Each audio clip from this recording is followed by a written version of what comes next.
Τι κρύβεται στη σελήνη, μύθοι και αποδείξεις. Μία πολύ παλιά σουδανική παράδοση της φυλής Σιλούκ αναφέρει: τον παλιό καιρό οι άνθρωποι ανέβαιναν στο φεγγάρι από κάποιο ανηφορικό δρόμο, αλλά μετά κουράστηκαν και δεν μπορούσαν να τα ανέβουν. Τα Ινδικά χειρόγραφα αναφέρουν ότι οι Έλληνες θεοί πολέμησαν εναντίον των κατοίκων της σελήνης και των συμμάχων της. Οι Έλληνες φιλόσοφοι γνώριζαν πάρα πολλά για τη σελήνη. Ο Σωκράτης τη χαρακτηρίζει μεγάλη κούφια σφαίρα που στο εσωτερικό της υπάρχουν θάλασσες και στεριές και κατοικούν άνθρωποι σαν εμάς. Αυτά αναφέρει ο Ξενοφάνης για τον δασκαλό του. Αυτά που έλεγε ο Σωκράτης τα υποστηρίζουν και σύγχρονοι αστρονόμοι.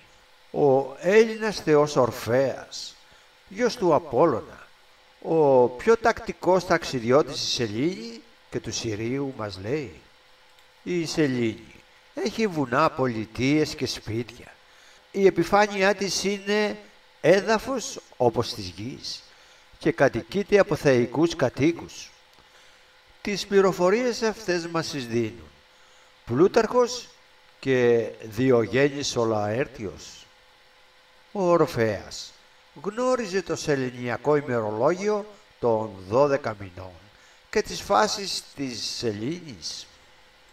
Μιλά για περιστροφή της γης γύρω από τον ήλιο, τις εύκρατες, τροπικές και πολικές ζώνες της γης, τις εκλήψεις της σελήνης, τα ηλιοστάσια, τις ησημερίες, τις κινήσεις των πλανητών και την παγκόσμια έλξη, και επιμένει στο θέμα των κατοίκων της σελήνης, ότι είναι αυτοί που περιπλανήθηκαν από πλανήτη σε πλανήτη. Οι τελειχίνες της Δωρόδου και οι κάβεροι της Σαμοθράκης εξαφανίστηκαν μετά τον μεγάλο κατακλυσμό. Η τεχνολογική τους εξέλιξη ήταν τέτοια που τους επέτρεπε να εγκαταλείψουν τη γη και να σωθούν στη σελήνη ή τον Άρη. Άποψη πολλών είναι ότι επέστρεψαν στη βάση τους στη σελήνη και στον Άρη αντίστοιχα. Βάσεις που χρησιμοποιήθηκαν από τους θεούς κατά τον επικισμό της γης. Ο Νονός αναφέρει ότι ο Φεάθων έκανε 30 περιστροφές γύρω από το φεγγάρι. Ταξίδεψε στην Αφροδίτη και επισκεπτόταν το βόρειο και το νότιο πόλο. Ο Διόνυσος και ο Ηρακλής πήγαν στη σελήνη και ο Ίδμων, όπως αναφέρει ο Νονός, ταξίδεψε στη σελήνη με το άρμα του που έμοιαζε με απαστράποντα κομίτη και δίνει ακριβέστατες πληροφορίες για την αθέατη πλευρά της σελήνης, κάτι που πριν λίγα χρόνια έκανε ο σύγχρονος άνθρωπος. Ο ελληνικής καταγωγής Λυκιανός από τη Σαμοσάτα της Συρίας έζησε το 120 μετά Χριστόν. Στο βιβλίο του «Αληθινή ιστορία», αν και το χαρακτηρίζει παραμύθι, εν τούτης δίνει πληροφορίες επιστημονικά απόλυτα ακριβείς, οι οποίες επαληθεύτηκαν στην εποχή μας. Τις πληροφορίες αυτές, αν δεν υπήρχαν ανάλογες εμπειρίες, ήταν αδύνατο να τις φανταστεί άνθρωπος.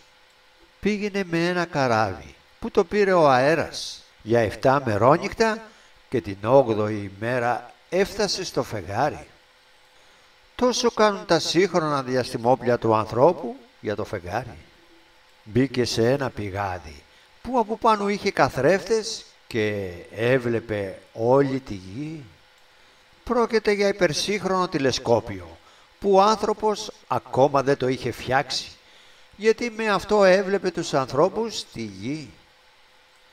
Βασιλιάς της Σελήνης ήταν ο Ενδυμίωνας, που τον πήραν από τη γη και τον πήγαν στο φεγγάρι και τον έκαναν βασιλιά.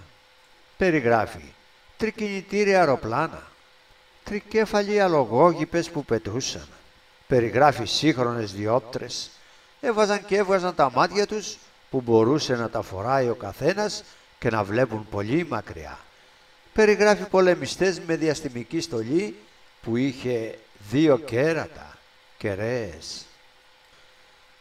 Ο στρατός αυτός ήταν του Φαέθοντα και επειδή ήταν άνθρωποι σαν εμάς και η θερμοκρασία της σελήνης μεγάλη, γι' αυτό φορούσαν τις διαστημικές στολές. Περιγράφει ταξίδια στα άστρα του Ζωδιακού, καθώς και προς θαλάσσωση ίδια με αυτή των συγχρόνων κοσμοναυτών και μάλιστα στην περιοχή των Βερμούδων. Επισκέφτηκε τα νησιά των Μακάρων, Σύριος, και δεν ήθελε να φύγει αφού σε λίγα χρόνια θα γύρναγε πίσω. Τέλος, περιγράφει πόλεμο μεταξύ κατοίκων της Σελήνης και του Συρίου, όπου έγιναν αερομαχίες και χρησιμοποιήθηκαν τρομερά όπλα και νίκησαν οι Σύριοι. Όπως φαίνεται ο Λυκιανός διάβασε κάποιο χειρόγραφο που έγραφε για όλα αυτά και για να μην καεί στην πυρά από την Ιερά Εξέταση τα ονόμασε παραμύθι. Η δίδυμη αδελφή του Απόλλωνα, η Άρτεμη, χρημάτισε βασίλισσα της Σελήνης. Ο Πυθαγόρας, γιος του Απόλλωνα κατά μία παράδοση, επέμενε ότι η Σελήνη κατοικείται από όντα θεϊκά, όμοια με τους ανθρώπους της γης. Ο Πυθαγόρας αφηγείται επίσης ότι έκανε στροφές γύρω από τη Σελήνη με τα αστρόπλια των θεών που κατοικούσαν στο φεγγάρι και με τα όντα αυτά είχε δημιουργήσει φιλία, ενώ αναφέρει ότι η σεληνιακή ημέρα είναι 15 φορές μεγαλύτερη από της γης, όπως και είναι. Ο Αριστοτέλης αναφέρει ότι όπως άκουσε από μαρτυρίες, πολλές φορές ο Πυθαγόρας μπορούσε την ίδια στιγμή να βρίσκεται σε 2 διαφορετικά μέρη, ιδιότητα που έχει μόνο το ηλεκτρόνιο του ατόμου, και έκανε ταξίδια στον Άδη ακολουθώντας τη διαδρομή του Προμηθέα. Ο Πυθαγόρας μπορούσε να αιωρείται και να γίνεται αόρατος ή να βρίσκεται ταυτόχρονα σε 2 μέρη. Τον δίδαξε ο Απόλλωνας, όπως τον Αριστέα και τον ιερέα του Άβαρη. Οι θεϊκοί κάτοικοι της Σελήνης είναι πιο ψηλοί από τους κάτοικους της γης, ξανθοί και πολύ όμορφοι. Όλες οι γνώσεις του Πυθαγόρα, μαθηματικά, μουσική, γεωμετρία, φυσική, είναι δοτές γνώσεις που πήρε από τους ουράνιους με τους οποίους είχε συνεχή επαφή. Το 1950, σε ναό των Μάγια στο Μεξικό, βρέθηκε χάρτης της αθέατης πλευράς της Σελήνης, ο οποίος αποδείχθηκε απόλυτα ακριβής, συγκρινόμενος με τους πρόσφατους που έφεραν τα διαπιστημόπλια. Η πρώτη χαρτογράφηση της αθέατης πλευράς της Σελήνης από τον άνθρωπο έγινε την 7 Δεκάτου το 1959. Επομένως, ο παλιός χάρτης βρέθηκε στη γη από επίσκεψη γήινων στο φεγγάρι ή από επίσκεψη εξωγήινων στη γη. Η Σελήνη, σύμφωνα με τα σανκριτικά κείμενα και την Ινδουιστική θρησκεία, σε κάποια απότατη εποχή δεν υπήρχε σαν δορυφόρος της γης. Αργότερα η γη είχε 3 δορυφόρους. Την εποχή που η γη δεν είχε δορυφόρους, οι άνθρωποι είχαν ανάστημα ύψους 1,20 ή 1,50 μέτρα. Όταν είχε 3 δορυφόρους, τότε οι άνθρωποι είχαν ανάστημα 2,50 έως 12 μέτρα. Και τέλος, με έναν δορυφόρο έχουν το ύψος του σημερινού ανθρώπου, 1,60 έως 2 μέτρα, λόγω βαρύτητας. Η Σελήνη, σαν ουράνιο σώμα, ασκεί σημαντική επίδραση σε όλες τις εκδηλώσεις της γης. Παλήριες, βαρυτικά και ελεκτικά φαινόμενα, αυξομοιώσεις του ηλεκτρικού δυναμικού, αυξήσεις δέντρων, αναστάτωση οργανισμών, κρίσεις αιμορραγιών και έντονος εμπειριασμός αθλητών και μοναχικών ανθρώπων. Το 1957, ο Τζόμς, διευθυντής του αστεροσκοπείου Greenwich, απέκλειε με επιστημονικά επιχειρήματα την περίπτωση να πατήσει ο άνθρωπος το πόδι του στο φεγγάρι, διότι δεν θα μπορούσε ποτέ να ξεφύγει από την έλξη της γης. Διαψεύθηκε πανηγυρικά μετά από 12 χρόνια. Στην επιστήμη δεν υπάρχει τίποτα αδύνατο. Την εκδοχή δημιουργίας γης και σελήνης ταυτόχρονα πρέπει να την αποκλείσουμε, γιατί η πυκνότητα της γης είναι 5,5 και της σελήνης 3,3.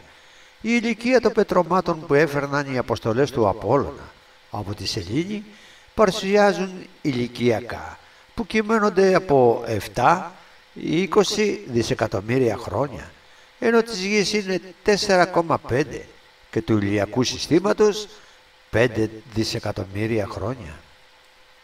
Στο Αγγλικό Γεωλογικό Εργαστήριο ο Μωρό διαπίστωσε ότι μία σεληνιακή πέτρα εκμηδένιζε τη βαρύτητα.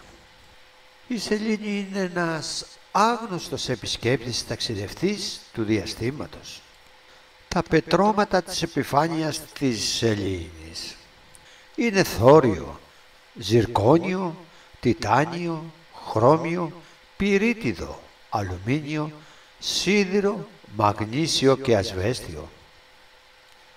Βρέθηκαν δε με τέτοιο τρόμο διατεταγμένα και σε τόσο μεγάλες ποσότητες, σαν να τοποθετήθηκαν από κάποιον που ήθελε να εξασφαλίσει προστασία από τις κοσμικές ακτινοβολίες και πτώση μετεωριτών. Η γεωχημική σύσταση των πετρωμάτων δεν μοιάζει με αυτά της γης, ενώ τα πετρώματα πυροξενομαγανίτη, σίδηρο ψευδοδρουκίτη και τιτανιούχου, πικοτίτη είναι άγνωστα στη γη. Πράγμα που φανερώνει ότι η γη και η σελήνη δεν έχουν γεωλογική συγγένεια. Αν η σελήνη είχε αποσπαστεί από τη γη, όπως υποστηρίζει μία εκδοχή, θα έπρεπε να είχε αυτή τη χημική σύσταση και αυτή τη πυκνότητα ή έστω υπόγεια νερά. Αλλά η σελήνη δεν φαίνεται να είχε ποτέ νερό. Το να εχμαλωτίστηκε η σελήνη από τη γη πρέπει να αποκλειστεί, γιατί αντίκειται στους νόμους της ουράνιας μηχανικής. Λόγω των τεραστίων τριβών η σελήνη θα αναφλεγόταν. Οι κρατήρες της σελήνης δεν είναι ηφαιστειογενείς, αλλά προέρχονται από πτώσεις μετεωριτών. Ηφαιστειακά η σελήνη είναι νεκρή εδώ και 3 δισεκατομμύρια χρόνια. Γεγονός ανεξήγητο σε συσχετισμό με τη γη. Οι κρατήρες έχουν μεγαλύτερο πλάτος, 150 χιλιόμετρα, και βάθος μέχρι 6 χιλιόμετρα. Φαινόμενο που δημιουργεί απορίες. Τι υπάρχει μετά το βάθος αυτό? Ο φλοιός της σελήνης έχει πάχος μόλις 40 χιλιόμετρα και θα έπρεπε να έχει ενεργά ηφαίστεια εάν η εγκατάσταση του εσωτερικού ήταν διάπειρη. Εάν κρίνουμε από την ηλικία της, θα έπρεπε να είχε ψυχθεί τελείως σε συνάρτηση με τις διαστάσεις και ο φλοιός της θα έπρεπε να ισούται με την ακτίνα της. Τα 40 χιλιόμετρα του φλοιού της επιβεβαιώνουν ότι είναι τεχνικό περίβλημα και όχι φυσικό, αποτέλεσμα λόγω ψήξεως της αρχικής πυρακτωμένης μάζας. Με απλές μαθηματικές σκέψεις, αν κρίνουμε από τη διάμετρη των κρατήρων, την ταχύτητα των μετεωριτών και την πυκνότητα της σελήνης, θα πρέπει οι κρατήρες της σελήνης να είχαν βάθος ίσως με το πάχος του φλοιού, ενώ έχουν μόνο 6 χιλιόμετρα, που σημαίνει ότι κάποιο πανίσχυρο υλικό εμποδίζει την παρατέρα εισχώρηση των μετεωριτών και επομένως η επιφανειακή διάταξη των πετρωμάτων δεν είναι τυχαία. Η σελήνη σαν ουράνιο σώμα χαρακτηρίζεται από τους επιστήμονες αστρική ανομαλία, γιατί η απόστασή της από τη γη είναι πολύ μεγάλη για δορυφόρο. Είναι ο μεγαλύτερος δορυφόρος του ηλιακού συστήματος. Ο φωτεινός της δίσκος είναι ίσως με αυτόν του ηλίου, η τροχιά της κυκλική. Περίεργο φαινόμενο για δορυφόρο, ενώ το φαινόμενο των εκλήψεων είναι το μοναδικό φαινόμενο στο ηλιακό μας σύστημα. Ο ήλιος ελκύει τη σελήνη με διπλάσια δύναμη από τη γη και θα έπρεπε λογικά να την αποσπάσει. Κάτι τέτοιο όμως δεν συμβαίνει, αλλά και κατά τρόπο μυστήριο η τροχιά διορθώνεται όταν υπάρχουν αποκλίσεις, σαν κάποιο κοσμικό χέρι να επεμβαίνει όταν απαιτείται. Με βάση τις παραπάνω ιδιαιτερότητες, ο Αυστριακός καθηγητής Χόμπιρκερ είπε: «Η σελήνη είναι ο επισκέπτης του διαστήματος». Οι Ρώσοι καθηγητές Μιχαήλ Μπάζιλ και Αλεξάνδρ Σερμπακόφ της Ρωσικής Ακαδημίας Επιστημών και αυτοί, με βάση όλα τα παράδοξα της σελήνης, είπαν: «Υπάρχουν στοιχεία που πείθουν ότι η σελήνη είναι κούφιο και έργο νοήμων όνιων που κατοικούν στο εσωτερικό της. Είναι ένα διαστημόπλιο που κατασκευάστηκε να ταξιδεύει στο διάστημα για εκατομμύρια χρόνια. Ποιοι το έφτιαξαν και από πού έρχεται γνωρίζουμε?» Με τις παραπάνω απόψεις συμφωνούν και ο αστρονόμος της NASA Μακδόναλντ και ο Άγγλος συναδελφός του Βέλκινς. Με την αποστολή Απόλλων 11 και 12 εκατέστησαν υπερευαίσθητους σεισμογράφους στη θάλασσα της Γαλήνης και στη θάλασσα των καταιγίδων, αντίστοιχα προκειμένου να μελετήσουν σεισμικά φαινόμενα της σελήνης. Όταν η σεληνάκατος Απόλλων 12 επέστρεψε στο διαστημόπλιο, την άφησαν να πέσει στην επιφάνεια της σελήνης σε απόσταση 65 χιλιόμετρων μακριά από το σεισμογράφο και προς κατάπληξη όλων παρουσιάστηκε ένα μη αναμενόμενο φαινόμενο. Οι παλμικές δονήσεις της σύγκρουσης, που μεταδίδονταν με απίστευτη ταχύτητα των 10 χιλιόμετρων το δευτερόλεπτο, αυξήθηκαν προοδευτικά, έφτασαν σε μία μέγιστη τιμή και μετά έσβησαν. Η ταχύτητα του ήχου της επιφάνειας της θάλασσας είναι 1200 μέτρα το δευτερόλεπτο. Το φαινόμενο κράτησε μία ώρα και θύμιζε χτύπους καμπάνας. Οι χτύποι στη καμπάνα θα διαρκούσαν λιγότερο από μισή ώρα. Η αποστολή του Απόλλων 13 με μία μικρή ποσότητα εκρηκτικών πυροδότησε και προκάλεσε αρμονικές δονήσεις που κράτησαν 3 ως 3,5 ώρες και η NASA αρκίστηκε να πει: «Κάτι περίεργο συμβαίνει στο εσωτερικό της σελήνης», για να έχουμε αυτή την αρμονικότητα με την οποία μπορούμε να συντονίσουμε τα ρολόγια μας. Η αποστολή του Απόλλων 14 προκάλεσε και αυτή δονήσεις και η NASA είπε: «Οι πιθανότητες να είναι κούφια η σελήνη είναι πολύ μεγάλες».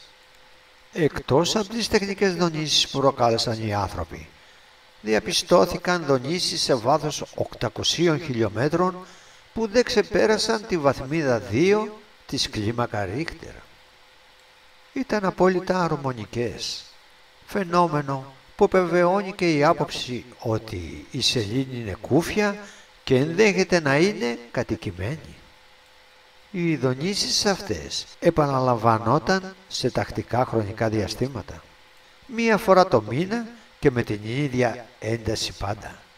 Οι Times της Νέας Υόρκης έγραψαν τον Απρίλιο του 1976 ότι ένας στους 5 σεισμογράφους που τοποθέτησε ο Απόλλων 14 εργάστηκε κανονικά μέχρι το Μάρτιο του 1975 και κατόπιν σήγησε.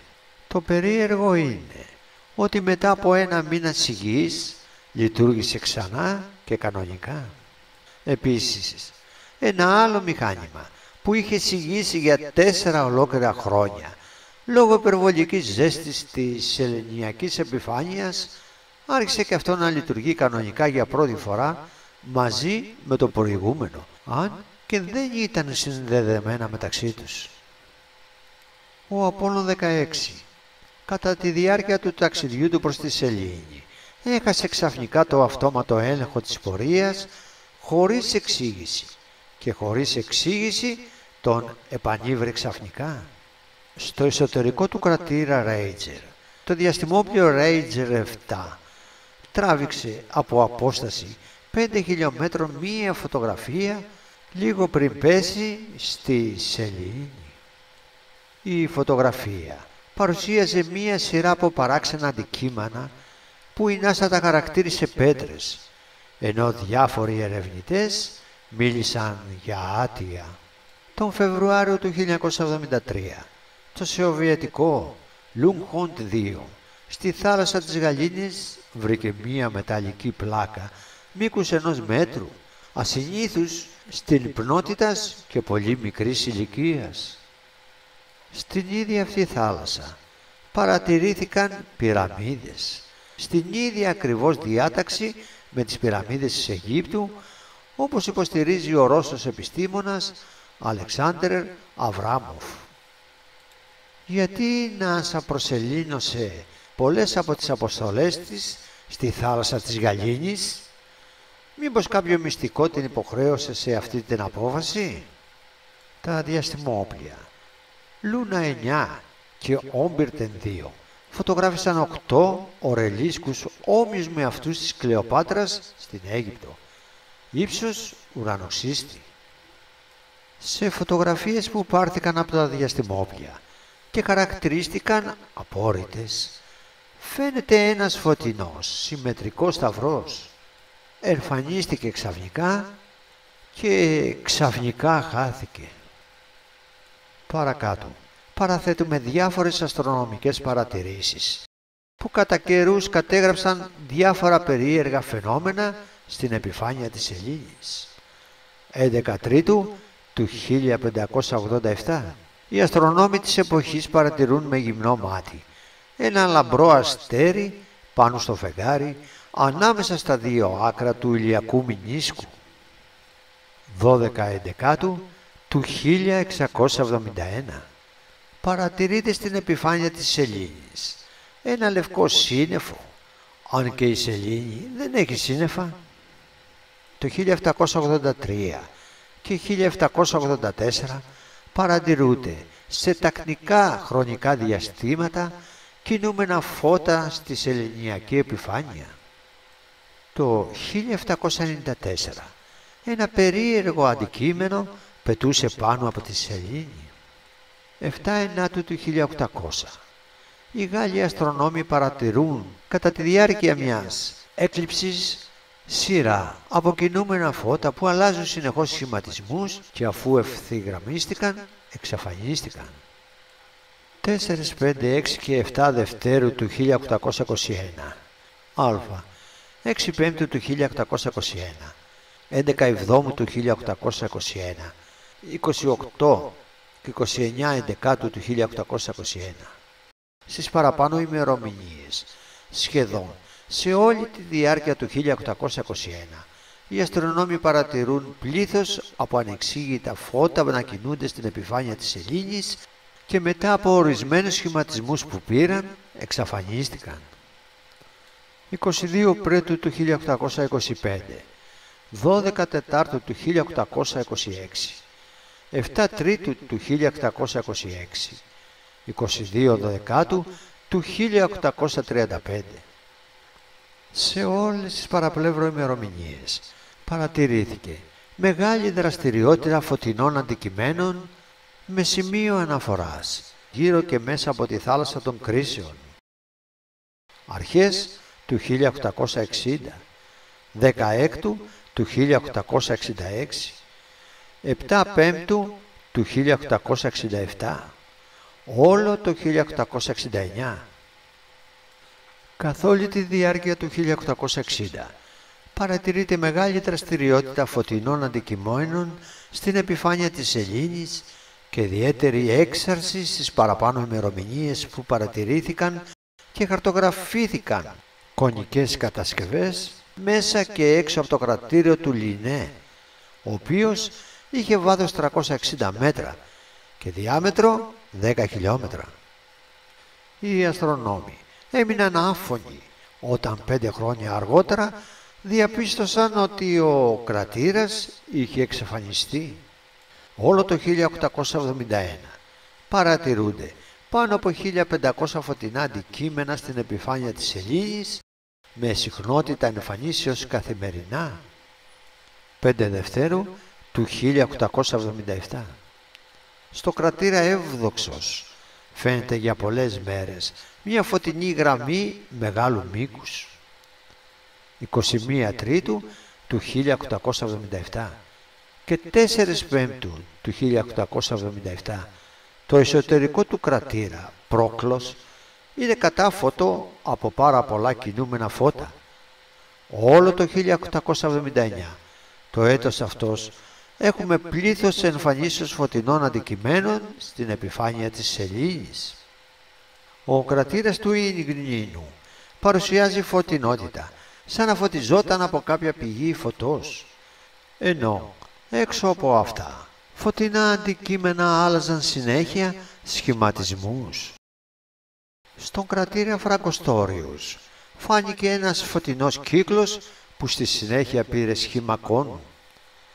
Πριν το 1879 δεν υπήρχε καμία κονική κατασκευή, ενώ σήμερα οι κονικές κατασκευές ξεπερνούν τις 1000. 23 Πρώτου του 1880. Φωτεινές γραμμές αναβόσβηναν επί αρκετές ώρες στην επιφάνεια της σελήνης, σαν να γινόταν σινιάλο. 4 Εβδόμου του 1881. 2 πυραμιδοειδείς φωτεινές προεξοχές παρατηρήθηκαν στο σεληνιακό ορίζοντα.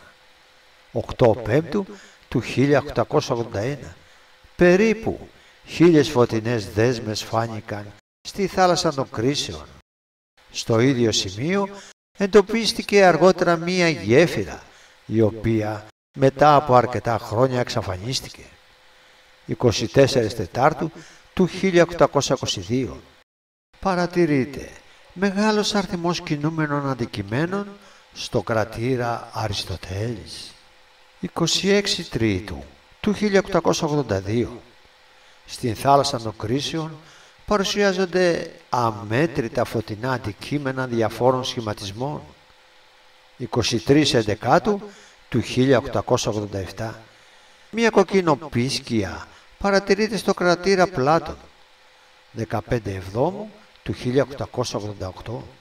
Παρατηρείται ξαφνικά ένα φωτεινό στίγμα στην επιφάνεια της σελήνης, 10 φορές φωτεινότερο από πριν.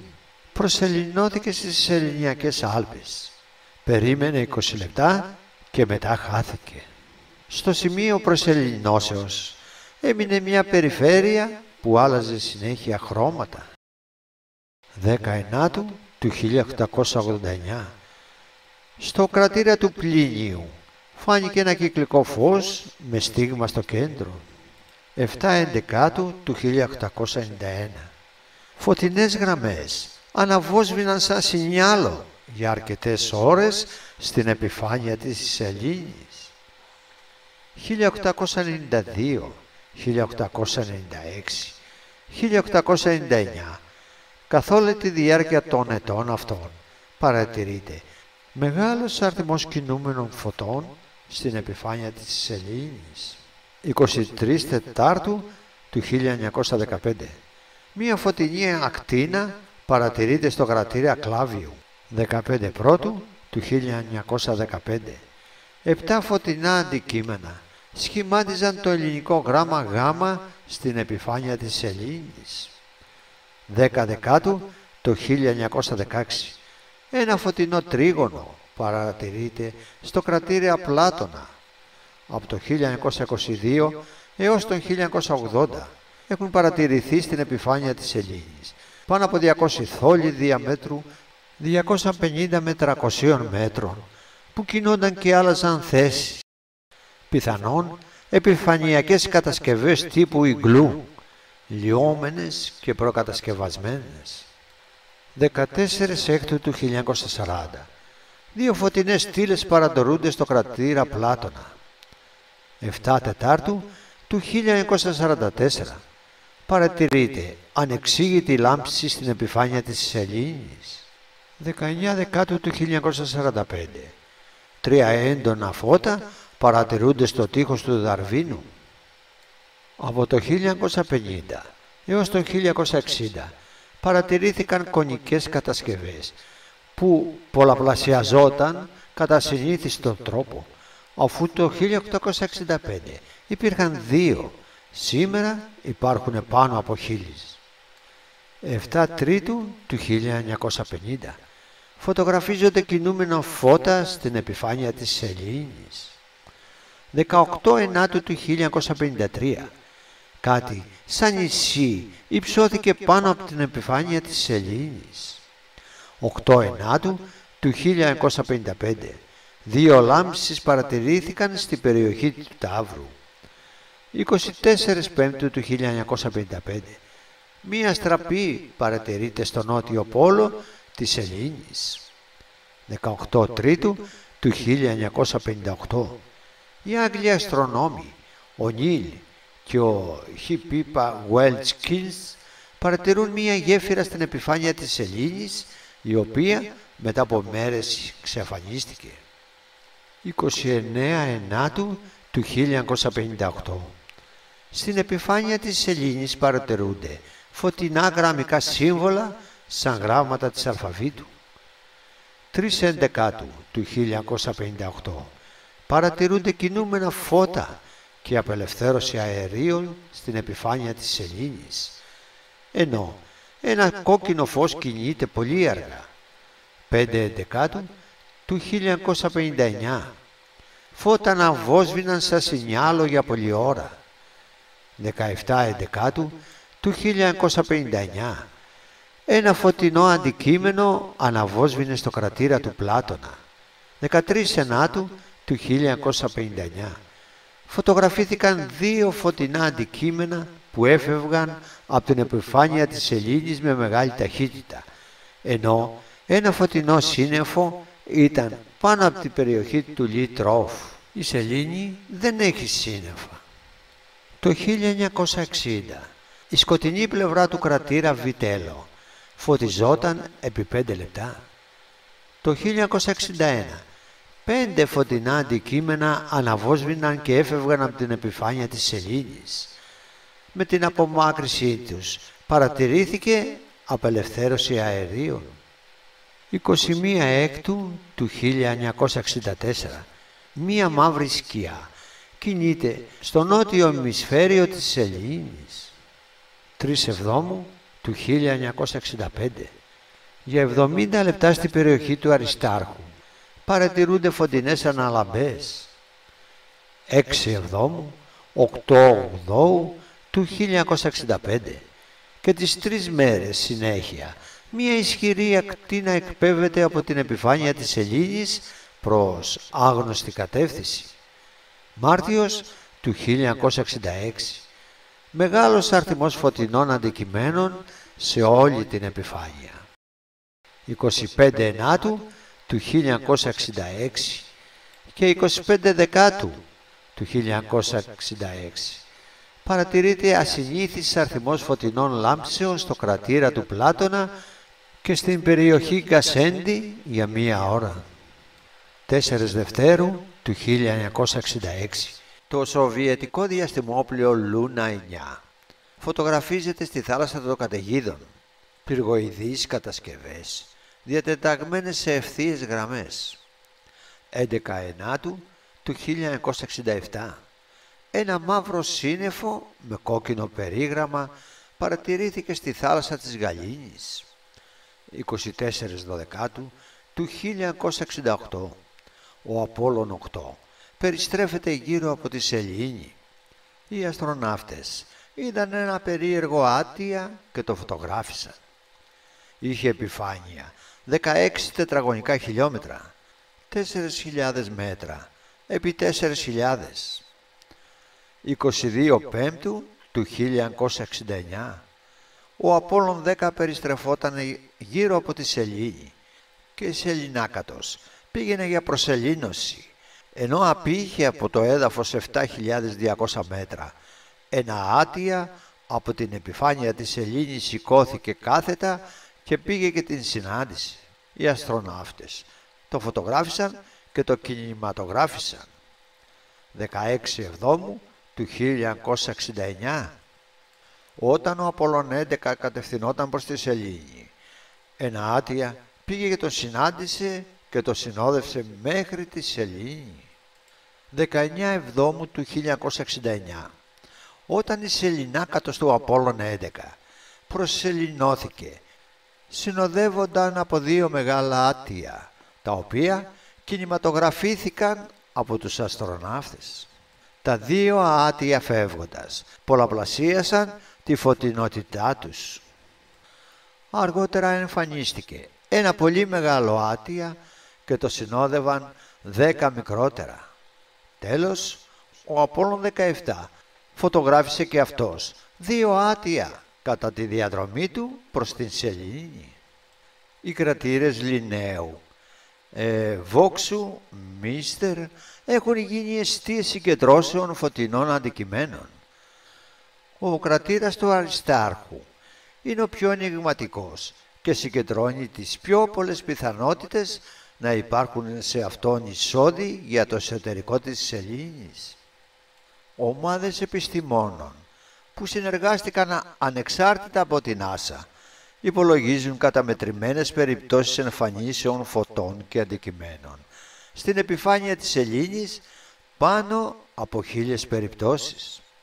Κατά τη διάρκεια του ερευνητικού προγράμματος Απόλλων, η NASA κατέγραψε πάνω από 2.000 περιπτώσεις εμφανίσεων φωτών στην επιφάνεια της Σελήνης, όπως επίσης παρατήρησε και ένα τεράστιο μαύρο σώμα μήκους 250.000 μέτρων και πλάτους 50.000 μέτρων, που πετούσε πάνω από τη Σελήνη.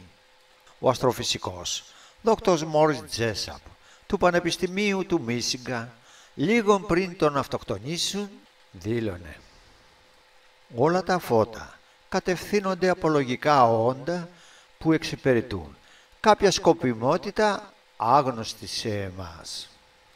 Οι κατασκευές που παρατηρούνται στην επιφάνεια της Σελήνης και έχουν εμφανιστεί τα τελευταία 200 χρόνια είναι έργο νοήμων όντων που έχουν βάση στο εσωτερικό της Σελήνης. Δεν υπάρχει περίπτωση τα παραπάνω φαινόμενα να είναι οφθαλμαπάτες, γιατί οι φωτογραφικοί φακοί δεν παθαίνουν παραισθήσεις και φωτογραφίζουν μόνο υπαρκτά αντικείμενα. Το φεγγάρι δεν είναι νεκρό. Είναι ένα κοσμικό εργαστήριο νοήμων όντων, τους σκοπούς των οποίων γνωρίζουν οι ηθήνοντες των ΗΠΑ και δεν τους αποκαλύπτουν. Εκείνο που δημιουργεί σκέψεις είναι ο θόρυβος που έχει γίνει για τις αποστολές της Σελήνη. Έγιναν αστρονομικά έξοδα, τοποθετήθηκαν επιστημονικά όργανα στην επιφάνεια της Σελήνης και οχήματα έρευνας του δορυφόρου μας. Γιατί όλα αυτά? Για μια ανθρώπινη περιέργεια και ματαιοδοξία? Γιατί αυτή η εκνευριστική σιωπή μετά την ολοκλήρωση του διαστημικού προγράμματος Απόλλων? Γιατί και οι Ρώσοι σταμάτησαν ξαφνικά το πρόγραμμά τους σε μια στιγμή που το ταξίδι στη Σελήνη θα ενίσχυε το γοητρό τους? Το φεγγάρι ξεχάστηκε, παραμένει σιωπηλό για να εμπνέει τους ερωτευμένους και τους ποιητές. Τι συμβαίνει? Και ξαφνικά, χωρίς τίποτα να δικαιολογεί, τις 12 Δεκάτου του 1996, η NASA ανακοινώνει στα τηλεοπτικά μέσα: μπορεί να υπάρχει ζωή στη Σελήνη. Εάν σας άρεσε το βίντεο, παρακαλούμε κάντε εγγραφή.